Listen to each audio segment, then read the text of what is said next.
마지막 주일이고요. 이제 이번 주 수요일부터 제수요일, 성예수요일이 시작이 되면서 사순절기가 시작이 되겠습니다. 우리는 지난 두 주일에 걸쳐서 기독교는 구원의 종교다 하는 말씀과 기독교는 풍성함의 종교다 하는 말씀을 함께 나누었습니다. 구원은 역사적인 구원, 또 삶의 구원, 영혼의 구원이 이루어져야만 하지만 그 중에서 가장 근본이 되는 구원은 영적 구원이다 하는 말씀도 함께 들었습니다. 구원은 예수 그리스도의 이름을 믿고 예수님을 영접할 때 주어지는 하나님의 선물입니다. 오늘 그 말씀들에 이어서 구원받은 사람에 대한 말씀을 나누기를 원합니다. 성경에 구원받은 사람들의 이야기가 참 많이 기록되어 있습니다. 그 가운데서도 대표적인 구원 이야기를 말한다면 그것은 주님께서 삭개오를 만나심으로 이루어진 구원 사건입니다. 영국의 런던 타임즈에서 독자들을 대상으로 설문조사를 했습니다. 누가 가장 행복한 사람들인가? 이런 설문조사를 했더니 그 결과가 이렇게 되어 있습니다. 1위는 바닷가 모래밭에서 모래성을 막 완성한 아이다. 첫 번째였습니다. 두 번째는 아기를 목욕시키고 재우고 난 다음에 그 아기를 바라보는 그리고 뿌듯해하는 어머니의 모습이다. 3위는 구슬땀을 흘리며 공예품을 완성한 목공이다. 4위는 어렵고 힘든 수술 끝에 생명을 구한 의사다. 이것이 설문조사의 내용입니다. 적어도 런던타임즈의 독자들이 생각하는 행복한 사람은 대통령이 된다거나 수상이 된다거나 재벌이 되고 인기를 얻는 것이 아니었던 것입니다. 우리는 본문 속에서 구원받은 한 사람의 감동적이며 행복에 넘치는 이야기를 발견하게 됩니다. 이 본문의 말씀의 주인공은 삭개오, 그 당시 여리고 지방의 세리장이었습니다. 이스라엘을 점령한 로마는 효과적으로 세금을 거두기 위해서 세관을 두어 여러 가지 세금을 징수했는데 때에 따라서는 로마의 세관원을 파송하기도 하고 대체적으로는 유대인들 가운데 세리들을 발탁을 내서 세금을 거두게 했습니다. 로마는 세리들에게 정해진 액수의 징수액을 바치도록 했고 그 이상 거두어진 세금에 대해서는 세리나 세관장이 챙기도록 허용을 해 주었습니다. 바로 이것 때문에 많은 유대인들이 그러니까 세리가 되기 위해서 돈을 주고 세금을 거둘 수 있는 고난을 사기도 했습니다. 그러니까 여러분 적어도 돈을 주고 세리가 되고 세관장이 되었으니까 얼마나 많은 이익을 남기려고 애썼겠습니까? 이런 이유로 유대인들은 세리들과 세리장을 싫어했습니다. 두 가지 이유 때문이죠. 하나는 로마의 앞잡이가 되었다는 것 때문에 싫어했고 또 한 가지는 정해진 세액 이상을 거두어서 부정축제를 했기 때문에 그들을 싫어했습니다. 그런데 삭개오는 여리고의 세리장이었습니다. 여리고는 특별히 다른 곳보다 통관세를 많이 거두는 곳입니다. 왜냐하면 요단강을 건너서 예루살렘으로 가는 모든 상인들은 여리고를 통과할 수밖에 없습니다. 그래서 여리고에서 그들이 주로 통관세를 내게 되어 있습니다. 그런 의미에서 그는 굉장한 많은 부를 축적할 수 있었던 것입니다. 거기에다가 삭개오는 키가 작은 신체적인 약점까지 가지고 있었기 때문에 유대인 사회로부터는 따돌림을 받는 사람이었습니다. 그는 돈이 많았습니다. 좋은 집도 있었습니다. 그러나 그 누구도 그를 사람 대접해 주지 않았습니다. 그래서 늘 고독했습니다. 인생의 의미가 무엇인지를 고민하고 있었습니다. 그런데 바로 이런 악조건들이 오히려 예수님을 만나고 싶은 갈망으로 이어지게 되는 것입니다. 본문 2절과 3절을 보면 삭개오의 형편을 이렇게 기록합니다. 삭개오라 이름하는 자가 있으니 세리장이요 또한 부자라. 그가 예수께서 어떠한 사람인가 하여 보고자 하되 키가 작고 사람이 많아 할 수 없어. 그런데 그는 주님을 정말 만났습니다. 주님으로부터 구원의 선포를 받아서 구원받은 사람이 되었습니다. 그렇다면 삭개오가 어떻게 해서 구원받은 사람이 되었습니까? 첫 번째는요, 그는 예수님을 보고 싶어 했습니다. 3절과 14절을 다시 한번 보겠습니다. 그가 예수께서 어떠한 사람인가 하여 보고자 하되 키가 작고 사람이 많아 할 수 없어 앞으로 달려가서 보기 위하여 돌무화과 나무에 올라가니 이는 예수께서 그리로 지나가시게 됨이러라. 우리는 여기서 삭개오를 통해서 구도자의 자세를 보게 됩니다. 그는 예수님이 궁금했습니다. 예수님이 누구인지 보고 싶었고 알고 싶었습니다. 그런데 주님을 애워싼 사람들이 너무 많았어요. 이 사건 바로 앞에 보면 맹인을 고치는 사건이 앞에 나옵니다. 이런 놀라운 일을 봤기 때문에 많은 사람들이 예수님을 지금 애워싸고 지금 가고 있는 중이라 그는 키가 작아서 주님을 볼 수가 없었습니다. 그러나 그는 포기하지 않았습니다. 예수님을 보아야 하겠다는 간절함이 그 속에 있었기 때문에 그는 앞으로 달려가서 주님이 지나가시는 길가에 있던 돌무화과 나무 위로 올라갔습니다. 옛날 성경에는 뽕나무라고 되어 있지만 돌무화과 나무가 맞습니다. 여러분, 당시에 세리장인 삭개오를 모르는 사람은 별로 없었을 것입니다. 그런데 그 어른이 지금 막 거리를 막 달려가고 있습니다. 아이들처럼 나무 위에 올라간다는 것은 그야말로 뜻밖의 일이고 사람들의 주목을 받을 만한 그런 일이 되기도 했습니다. 여러분, 구원은 여기에서부터 출발합니다. 주님이 어떤 분이신지 만나고 싶은 마음에서 구원은 시작됩니다.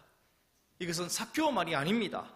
요한복음 3장을 보면 바리새인이자 유대인의 지도자인 니고데모가 밤중에 주님을 찾아왔습니다. 그가 밤중에 주님을 찾아온 이유가 무엇입니까? 그는 바리새인이고 그는 유대인 지도자 중에 한 명이었습니다.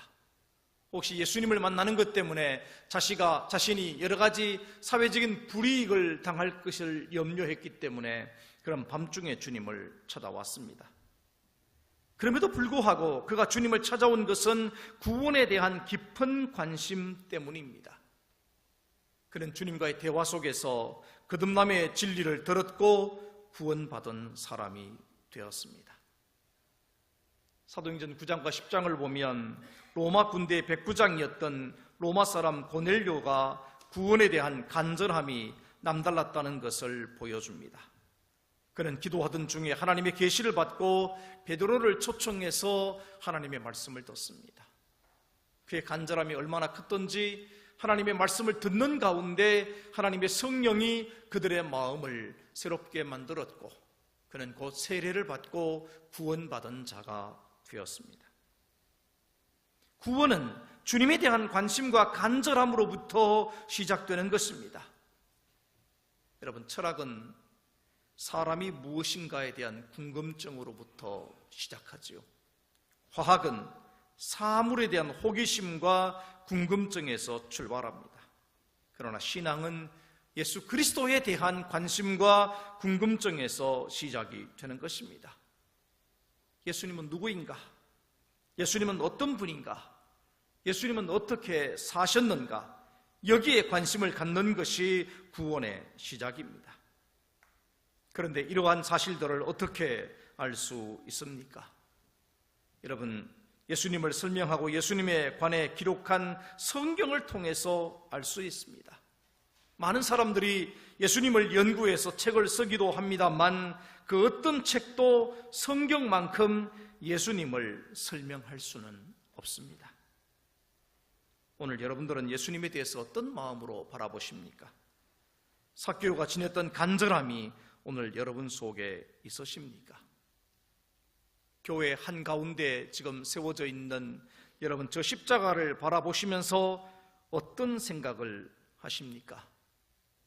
주님이 지신 십자가가 단순히 죄인을 사형하는 사형의 틀로만 생각한다면 교회의 중심에 십자가가 있어야 할 이유가 없습니다. 십자가를 지시고 돌아가신 그분, 스스로 길이요 진리요 생명이라고 선포하신 예수 그리스도, 그분에 대한 진정한 관심과 그분을 만나고자 하는 간절한 소망이 구원 사건의 시작임을 우리는 기억해야 할 것입니다. 그리고 주님은 이렇게 관심하는 사람들에게 주님도 관심하시고 그들을 새롭게 하십니다. 주님은 돌 무화과 나무에 올라가 있는 삭개오를 지나치실 수도 있었습니다.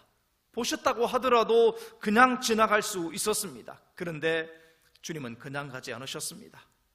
삭개오의 그 간절함을 보시고 그에게 이렇게 말씀을 하십니다. 삭개오야, 속히 내려오라. 내가 오늘 내 집에 유하여야 하겠다. 주님은 지금 사람들과는 다르게 삭개오를 보셨습니다. 사람들은 삭개오를 말할 때 이렇게 말했는지 모르겠습니다. 인간 말종이다, 구제불능이다, 악랄한 세관원이다, 민족의 반역자요 매국노다, 그렇게 보았을 것입니다. 그래서 인간으로 생각하지도 않았고 상대하지도 않았습니다. 그러나 주님은 삭개오를 한 사람의 인격으로 보시고 그에게 말씀하시고 있습니다. 무엇보다 그의 이름을 불러주었다는 것이 중요하지 않습니까? 사람을 사람의 이름으로 부른다는 것은 그를 한 사람의 인격으로 본다는 것을 뜻하기 때문입니다. 주님은 삭개오를 부르시고 구원의 자리로 초청을 하고 있습니다. 내가 오늘 내 집에 가겠다. 이 말을 다르게 말하면 내가 오늘 내 안에 들어가겠다 하는 말씀과 같습니다. 주님이 지금 삭개오를 향해서 내가 좀 너에게 들어가겠다 이렇게 지금 말씀을 하고 있습니다. 유명한 화가 피카소의 아버지는 시골학교 미술 선생님이셨습니다. 그래서 피카소는 어릴 때부터 그림 그리는 것을 할 수가 있었던 것이죠. 1943년 어떤 날 그는 낡은 아파트들이 늘어서 있는 파리의 뒷골목을 걷고 있었습니다. 골목 이곳저곳에 쓰레기들이 가득 쌓여 있었는데 막다른 골목에 다다랐을 때 폐기 처분된 자전거 한 대가 보였습니다. 그리고 그때 마침 건물 사이로 아침 햇살이 자전거를 비추고 있었습니다. 그 순간 그에게는 화가 특유의 영감이 떠올랐습니다. 그는 자전거를 집으로 가지고 와서 안장과 운전대 부분을 떼내고 안장과 운전대를 용접해서 뿔 달린 황소를 만들었습니다. 그리고 그 위에 청동을 입혔죠. 제목을 황소머리라고 붙였습니다. 그런데 그것이 오늘날 값으로는 계산이 안 되는 피카소의 명작이 되었습니다. 그로부터 50년 후에 런던 경매장에서 이 작품은 293억이라는 가격에 경매가 되었습니다. 훗날 피카소는 기자와의 인터뷰에서 이렇게 말을 했습니다. 사람들에게 버려졌다고 해서 그 물건이 죽은 것이 아닙니다. 생명은 부여하는 자의 몫입니다. 그런 의미에서 저에게 쓰레기는 위대한 가능성을 가진 예술 재료가 됩니다. 이렇게 말을 했습니다. 오늘 우리의 모습이 여러분 삭개와 다를 바가 없다고 하더라도 그것은 중요하지 않습니다. 우리에게 생명을 부여해 주시는 그분의 능력과 그 생명력 때문에 우리는 새롭게 되는 것입니다. 주님은 주님을 향한 간절함과 소망을 품은 사람들을 반드시 구원하시고 거듭나게 하시는 분이십니다. 두 번째로 삭개오는 주님을 영접했습니다. 본문 6절을 보면 급히 내려와 즐거워하며 영접하거늘이라고 말합니다. 삭개오는 자신이 상상하지 못했던 놀라운 것을 경험합니다. 지금까지 그 누구도 자신을 인간 삭개오로 불러준 적이 없었습니다. 사람들은 그를 모른 척했고 심지어 왕따를 시켰습니다. 그런데 돌 무화과 나무에 올라가 있는 자신을 향해 주님은 이름을 불러주시고 대화와 친교의 자리에 초대하고 계십니다. 삭개오야, 속히 내려오너라. 내가 오늘 내 집에 유하여야 하겠다. 이 말씀을 들은 순간 삭개오는 깜짝 놀랐습니다. 그냥 얼굴이라도 한번 보았으면 좋겠다고 생각을 했는데, 혹은 눈길 한번 안 주시고 그냥 지나치셔도 할 말이 없는데, 자신을 쳐다보시고 그리고 자신의 이름을 정중하게 불러주시고 함께 친교하자고 제의하시고 초청해 주신 것입니다. 그러므로 삭개오는 즉각 응답합니다. 6절을 보시면 급히 내려와 즐거워하며 영접하거늘, 이렇게 말씀합니다. 주님과 삭개오의 대화와 행동을 자세히 보면 얼마나 긴박하게 진행되고 있는지를 알게 됩니다. 주님은 말씀하시죠. 속히 내려오너라, 이렇게 말씀하셨고 삭개오는 급히 내려왔다. 성경은 그렇게 표현합니다. 주님께서 내 집에 유하여야 하겠다고 하시자 삭개오는 즐거워하며 영접했다고 말합니다. 삭개오는 지체하지 않았습니다. 생각에 빠져서 머뭇거리거나 그러지 않았습니다. 6절 한 구절에 세 동사가 함께 나오죠. 내려와 즐거워하여 영접하거늘, 이렇게 되어 있습니다. 이처럼 구원에는 삭개오와 같은 믿음의 결단이 필요한 것입니다. 물론 세상에는 생각하고 검토하고 연구한 다음에 결정할 일이 있습니다만, 때로는 신속하게 결단할 일도 있는 것입니다. 목표가 애매모호하다든지 방법이 좋지 않다든지 결과가 유익되지 못한 것에 함께 하자고 유혹한다면 우리는 좀 더 깊이 생각을 하고 검토하고 연구하고 심사숙고해서 그 일을 하지 말아야 할 것입니다.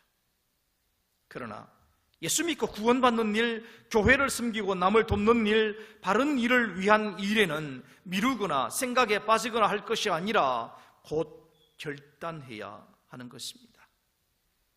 삭개오처럼 급히 내려와 즐거워하며 영접해야 됩니다. 지금 내려와 즐거운 마음으로 예수님을 영접해야 됩니다. 지금 결단해야 하는 것입니다. 내가 교회에 나오긴 하지만 내가 정말 예수 믿기로 나중에 작정하겠다라고 생각하시는 분들이 있다면 오늘 아침에 생각을 좀 바꾸시기 바랍니다. 내가 주님께 예배하고 있는 이 시간, 내가 하나님 앞에 나올 수 있는 이 시간에 결단하지 않으면 그 기회를 잃어버릴 수도 있다는 사실을 여러분 생각하시기 바랍니다. 이 시간, 바로 이 시간에 주님을 영접하시기를 주님의 이름으로 축원합니다. 세 번째는요, 사람들의 수군거림에 개의치 않아야 합니다. 본문 7절을 보시면 무사람이 보고 수군거려 이르되 저가 죄인의 집에 유하러 들어갔도다 하더라. 이날 예수님과 삭개오의 만남과 행동을 본 유대인들이 수군거렸습니다. 여러분, 수군거린다는 헬라의 본래 뜻이 뭐냐면 비둘기나 벌들처럼 구구거리고 윙윙거린다, 그런 뜻입니다. 지금 여리고의 사람들은 예수님이나 삭개오에게 직접 말하지는 못하고 비둘기처럼 구구거리고 벌들처럼 윙윙대고 있는 것입니다. 수군거리고 있는 것이죠. 여러분, 수군거리는 태도는 좋지 못합니다. 요한복음 6장 43절을 보면 너희는 서로 수군거리지 말라고 하셨고, 로마서 1장 29절은 수군거리는 것은 모든 불의, 추악, 탐욕, 악의, 시기, 살인, 분쟁, 사기, 악독, 이런 것과 동일한 죄다, 이렇게 말씀을 하고 있습니다. 여러분, 우리는 수군거리지 마셔야 됩니다. 주님은 언제나 분명하게 대답하라고 하셨어요. 예의든지 아니든지 아니요라든지 분명하게 말씀하라고 우리에게 말씀하셨습니다. 우리 주님은 사람들의 수군거림에 마음을 빼앗기는 분이 아니십니다. 그리고 삭개오 역시도 사람들의 수군거림에 전혀 개의치 않았습니다. 누가 뭐라든 누가 방해하건 예수님을 자기 집에 영접하는 일을 중단하지 않았습니다. 만일 그날 사람들이 수군거리는 것 때문에 예수님이 삭개오의 집에 들어가지 않았다든지, 혹은 삭개오가 그 사람들의 눈치 때문에 예수님을 영접하지 않았다면 그는 구원받지 못했을 것입니다.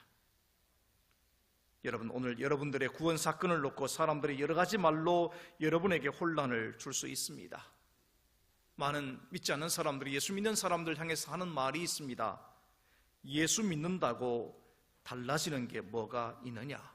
이렇게 말하기도 하고, 시간과 물질을 허비하는 것이 아니냐 이렇게 말하기도 합니다. 심지어는 결혼해서 이제 시집을 가면 그렇게 말하죠.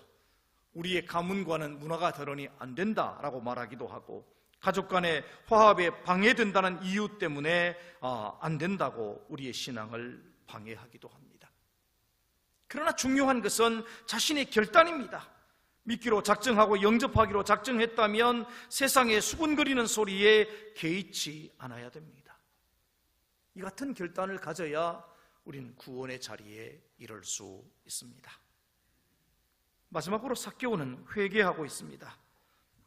본문 8절을 보시면 삭개오가 서서 주께 여짜오되 주여 보시옵소서, 내 소유의 절반을 가난한 자들에게 주겠사오며 만일 누구의 것을 속여 빼앗은 일이 있으면 내 갑절이나 갚겠나이다. 이 말씀을 통해 보면 삭개오는 율법을 잘 알고 있습니다. 율법에 따르면 이 배상을 해주는 일은 4배로 하도록 되어 있거든요. 삭개오가 지금 그 율법을 지키겠다는 것입니다. 율법에 따라서 회개하고 있는 것입니다. 율법에 따라 갚아주고 나누어주고 그리고 하나님 앞에 서겠다는 것입니다. 여러분, 회개함은 주님을 영접하고 믿을 때 나타나는 자연스러운 고백입니다.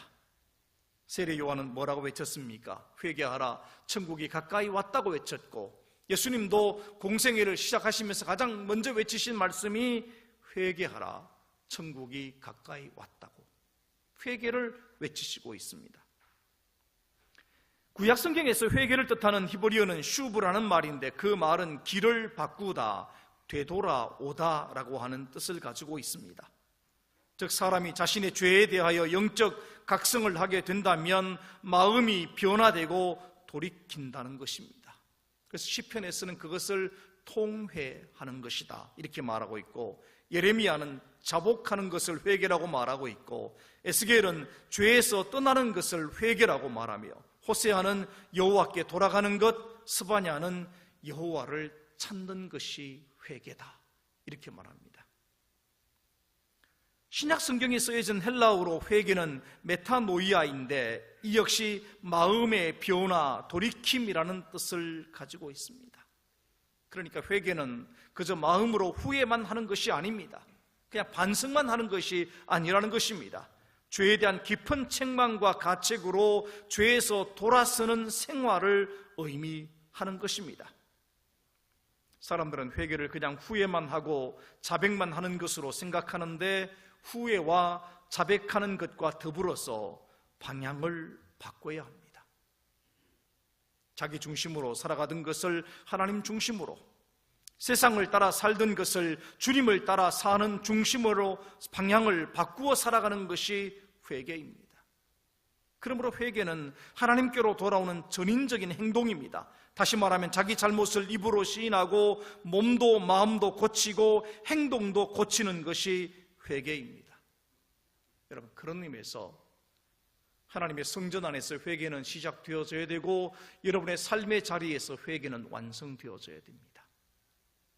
하나님의 말씀을 들으면서 하나님 앞에 나와서 자신이 잘못한 것이 무엇인지, 죄가 무엇인지를 깨닫고 그것을 고백했다면, 여러분의 삶의 자리에서 그것을 바꾸어진 삶으로 실천되어져야 그것이 회개가 완성되는 것입니다. 여러분, 머리가 회개했다면 나쁜 생각을 하지 마셔야 합니다. 눈이 회개했다면 나쁜 것을 보지 말아야 됩니다. 귀가 회개했다면 나쁜 말에 귀를 기울이지 말아야 됩니다. 여러분, 입술이 회개했다면 나쁜 말을 하지 않고 좋은 말과 덕을 세우는 말을 해야 됩니다. 손이 회개했다면 더러운 것을 만지지 말아야 됩니다. 여러분의 발이 정말 회개했다면 불의하고 더럽고 추악한 곳을 밟지 말아야 합니다. 이것이 정당한 회개입니다. 그리고 진정으로 회개했다면 여러분의 지갑도 회개해야 합니다. 삭개오처럼 나눌 것은 나누고 베풀 것은 베풀고 드릴 것은 드려져야 합니다. 이것이 전인적인 회개입니다. 회개에 합당한 열매를 맺어야 하는 것입니다. 이 같은 삭개오의 회개를 들으신 주님은 그에게 이렇게 선포를 하십니다. 예수께서 이르시되 오늘 구원이 이 집에 이르렀으니 이 사람도 아브라함의 자손임이로다. 삭개오가 자신의 회개를 구체적으로 고백했을 때 주님은 그에게 구원을 선포하셨습니다. 그러합니다. 주님을 영접했을 때 우리의 마음은 주님을 향해 회개하게 되어 있습니다. 그리고 회개하는 심령을 향해 주님은 구원을 선포하십니다. 사랑하는 성도 여러분, 삭개오의 이야기는 교회 학교에서 듣던 재미있는 동화 같은 이야기가 아닙니다. 참으로 한 인격이 주님께로 돌아와 구원받는 사건을 보여주는 말씀입니다. 오늘 우리도 삭개오와 같이 구원받는 자리에 서야 하겠습니다. 주님은 삭개오를 향해 그리고 우리를 향해 속히 내려오라고 하시고 함께 하시겠다고 말씀을 하고 있습니다. 우리는 이에 응답하셔야 됩니다.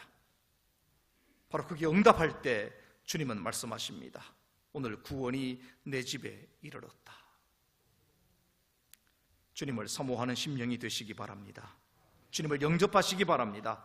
세상의 소리가 아니라 주님의 말씀에만 집중하시기 바랍니다. 그리고 회개하시기 바랍니다. 이로써 주님의 구원의 선포를 듣고 구원의 자리에 서는 그리스도인들이 되시기를 주님의 이름으로 축원합니다. 기도하겠습니다. 거룩하신 아버지 하나님, 감사하고 찬양합니다.